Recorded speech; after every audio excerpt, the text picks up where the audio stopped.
السلام علیکم۔ آداب ٹی وی پر خوش آمدید۔ چاچا گلو بیمار اور ہسپتال میں داخل تھا۔ محلے کے چند لوگوں نے مشورہ کیا کہ ویگن والے سے ہسپتال جانے کا کرایہ طے کرتے ہیں اور سارے جا کر اس چاچے کی خیر و خیریت پوچھ آتے ہیں۔ 100 روپے فی بندہ طے ہوا اور کل ملا کر 13 بندے تیار ہوئے۔ ویگن والے نے بڑا زور لگایا، 14 سیٹیں ہیں، ایک اور بندہ ساتھ میں لا لو تاکہ میری ایک سیٹ خالی نہ جائے، مگر بندوبست نہ ہو سکا۔ 13 بندوں کو بٹھا کر ویگن چلنے ہی لگی تھی کہ گلی کی آخری نکڑ والا رانجھا موچی بھاگتا ہوا اور آوازیں دیتا ہوا آتا دکھائی دیا۔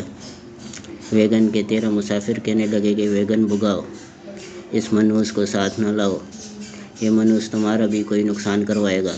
مگر کنڈکٹر نے جواب دیا کہ منحوس ہوگا تو تمہارے لیے ہوگا، میرے لیے تو 100 روپے کی سواری ہے، میں تو اسے ہر حال میں اٹھاؤں گا۔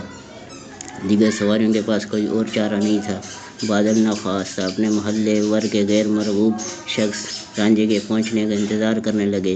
آمتے کامتے رانجھے کے پہنچنے پر کنڈکٹر نے اسے بٹھانے کے لیے دروازہ کھولا، مگر رانجھے نے باہر کھڑے کھڑے ہی ٹوٹی سانسوں میں دیگر 13 لوگوں سے کہا کہ چاچا گلو تو رات کا ہی ہسپتال سے گھر آ گیا ہے، اترو سارے نیچے، خواہ مخواہ ہسپتال نہ جاؤ۔ شکریہ۔